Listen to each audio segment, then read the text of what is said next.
자, 안녕하십니까. 시민의 주식 뉴스공장 4월 24일 화요일 모닝브리핑을 시작을 하도록 하겠습니다. 이제 3일 남았습니다.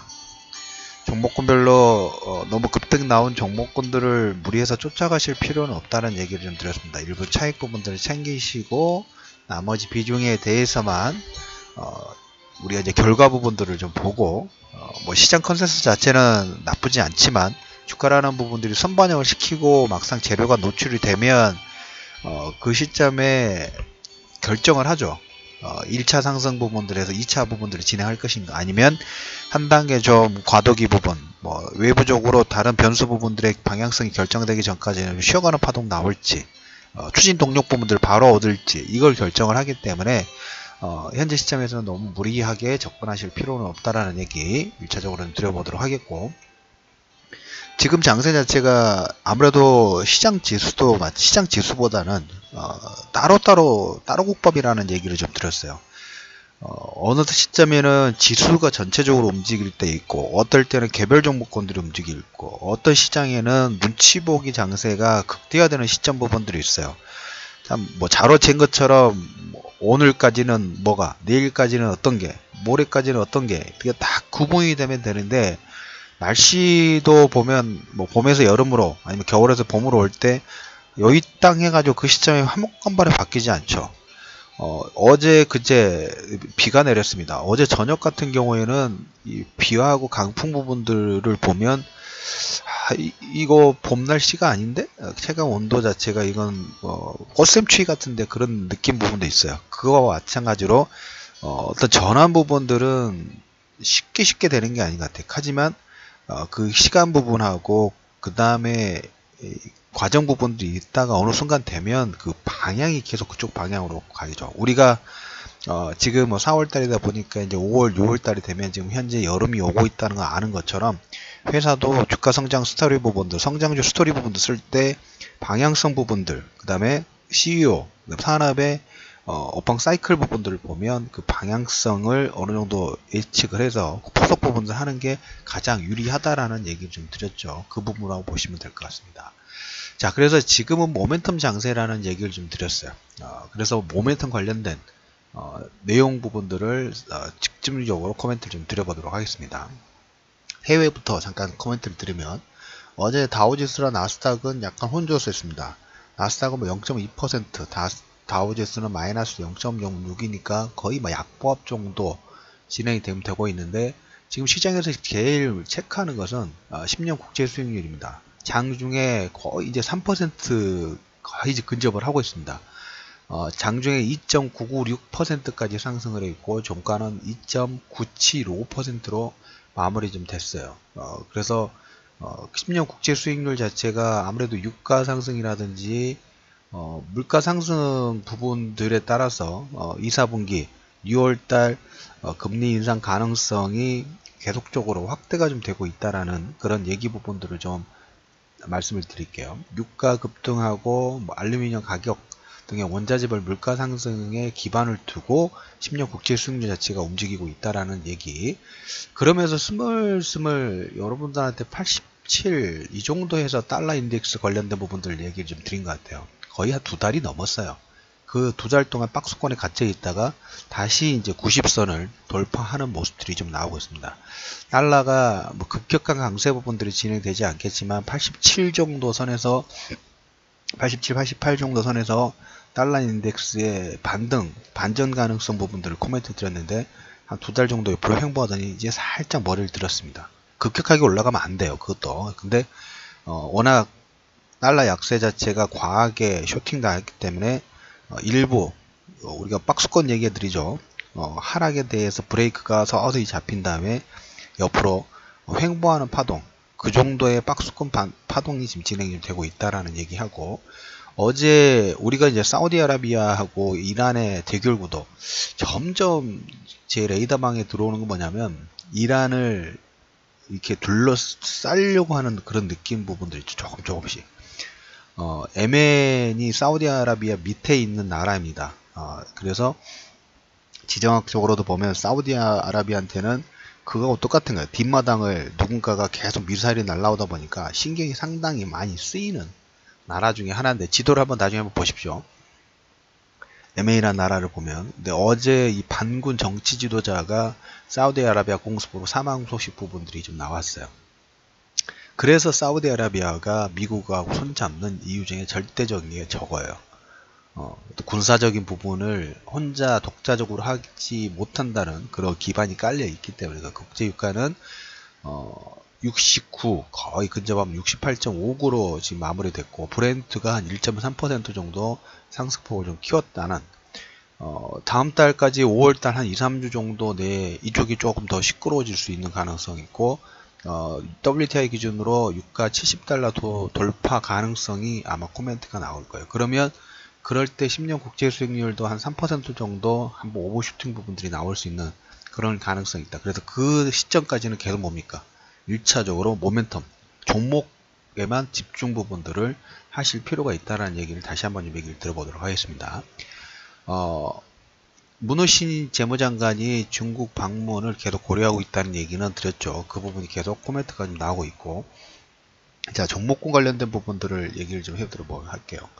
정상회담 부분들은 다시 한번 얘기드리지만 지금 여러분들한테 일부 급등 나온 종목고 쫓아가실 필요 없다라는 얘기를 일부 드렸죠. 드리고 그 다음에 이슈헌터 이후도 어떻게 보면 그 관련된 정확하게 관련성은 없지만 거기하고 또 이번 달 말에 이번 주 정도 이슈 있는 종목군을 미리 선점해 가지고 주가 상승 부분이 나왔고 거기에서 그 사진을 올리라는 얘기를 드렸는데 사진을 아마 보시면 엑셀 포트 부분들 아마 보신 분이 있으실 거예요. 포트를 보시면 거기에 한 종목 전체가 20% 가까운 수익률 부분이 나왔죠. 길목지키를 미리 한 거예요. 이렇게 한 건데 지금 정상회담 부분들은 이걸로 끝나지는 않을 거예요. 끝나지 않을 건데 한 단계 우리가 체크를 해보고 가자 말씀을 좀 드렸죠. 정상회담 이제 3일이고 그 다음에 이제 다음 달에 미국과 미국과 북한에 몽골하고 지금 유력하게 나오는 게 몽골하고 판문점이 지금 얘기가 좀 나오고 있어요. 판문점이 상당히 시각적인 효과 부분들이 있을 거라고 생각을 하는데 일단 판문점은 우리나라하고 북한이 그 카드를 썼기 때문에 몽골 지금 제주도도 주장을 하신 분도 있긴 합니다만은 아무튼 판문점은 상당히 큰 효과 부분들이 있을 것 같아요. 전에 이런 우스개 얘기를 드렸어요. 그 노벨평화상 후보 트럼프 그냥 밀어주고 우리는 실리 부분들을 찾으면 좋지 않을까라는 얘기를 드렸는데 자, 이 내용 부분들은 주말 특집 방송 부분들 제가 1부하고 2부 올려드렸죠. 그걸 기본 베이스로 일단 깔아 놓으셔야 돼요. 왜? 단기적으로 끝날 내용이 아니기 때문에 우리가 지금 급등 나온 종목 쫓아가지 마십시오 라고 말씀을 좀 드리지만 그 흐름 부분에서는 계속 뭡니까? 작년 11월 말부터 자, 2018년도 내에는 계속 4차 산업혁명 관련된 내용 부분들을 기본 베이스로 깔아놓고 여기 내에서 수남에 나올 때 흐름 부분들을 타면 좋겠다라는 얘기를 좀 드렸던 것처럼 이 정상회담 관련된 경영 관련된 부분들은 이 기본 베이스 부분들 독일 사례 부분들을 기본 깔아놓은 상태에서 거기에서 이제 우리 산업과의 또 비교 분석 부분 아니면 유사점 부분을 찾아서 우리가 포석 부분들을 할 필요가 있다는 얘기는 계속 이건 요구예요. 기본 베이스로 깔아 놓으실 필요가 있어요. 거기에 이제 어제 제일모직하고 삼성물산 관련된 예전에 엘리엇이 주주 관련된 그 경합 부분들 붙었죠. 그때는 여러 가지 얘기가 나왔습니다만은 어제 엘리엇 현대차하고 현대모비스 지주회사 전환율 그 다음에 배당이라든지 자사주 소각이라든지 여러가지 합병 법안에 대해서 태클보다 자기들이 요구사항 부분들을 발표를 좀 했어요. 그래서 현대차, 현대모비스를 지주회사 전환 부분들을 해라. 글로비스가 아니라. 이것은 하나의 주장이기 때문에 일단 체크만 할 필요가 있지만 여기서 제일 중요한 것은 주주 환원 정책, 규모 확대라는 게 기본 케이스가 되고 있어요. 주주 입장에서는 이런 내용 자체가 주가에 여기도 계속 지금 다음 달 합병 부분들 때까지 계속 있지만 종목군별로 몇몇 종목군들 현대차, 현대모비스, 현대글로비스 자사주 그 다음 주주 환원 정책 부분들에 대한 확대 요구 부분을 했기 때문에 주가 측면에서는 한번 관심권 어떻게 흘러가는지 엘리엇이 삼성에 이어서 현대차를 하기 시작했다라는 부분하고, 마지막으로 하나 더 코멘트를 드리면, 우리가 그 작년 11월 달에 큰 그림 1.0 버전 부분들을 얘기를 좀 드렸고, 그 다음에 이제 올해 그 테슬라 상장, 카페24, 그 다음에 케어랩스 관련된 부분들 얘기를 드렸죠. 그러면서 정부 정책에서 벤처기업이라든지 이런 투자금 회수라든지 그다음 활성화라든지 이런 내용을 상당히 공격적으로 하고 있다고 말씀드렸어요. 중기부가 올해 1분기 신규 벤처 투자액이 6,300억대로 최대 규모가 나왔고, 여기에 이제 우리가 보면 장외 시장이 있고, 그 다음에 코넥스 시장이 있고, 그 다음에 코스닥 시장이 있죠. 자, 장외 그 다음으로 코넥스 시장인데, 코넥스의 바이오 대장이 툴젠이라는 회사가 있습니다. 지금 코넥스 쪽에서는 시가총액 9천억 정도 전후의 흐름 부분들이 나오고 있고, 코스닥으로 상장 이전 부분들 하고 있어요. 뭡니까? 장외에서도 활발할 수 있는, 우리가 이제까지 벤처 활성화가 조금 힘든 부분이 비상장 주식이다 보니까, 코넥스도 보면 물론 상장 비상장 주식 장외보다는 거래가 좀 원활한가 합니다. 코넥스보다는 코스닥이 더 원활한 거고, 이 장외 시장의 활성화가, 그 투자를 했을 때 이 투자금 회수 자체가 되게 걸림돌이 많았어요. 이 투자를 회수할 수 있는 왕성하게 사고 팔고, 지분을 가지고 있는 걸 사고 팔고 할 수 있는 게 활성화 정책 부분들인데, 이 장외 시장이 활성화 부분들이 계속 진행이 좀 되고 있고, 더불어 코넥스 시장에서 코스닥으로도 많이 이전 부분들 준비를 하고 있어요. 테슬라 상장 조건처럼 이런 규제 부분들이 많이 완화하는 쪽으로 좀 바뀌고 있어요. 자, 그 내용 부분들은 코스닥 자체적으로 보면 계속 이런 벤처 활성화라든지 중소기업 활성화 부분들이 계속 진행이 되고 있다라는 그런 케이스 부분하고, 이건 뭐 오늘 아침부터 된 게 아니라 작년부터 트렌드라고 말씀을 드렸죠.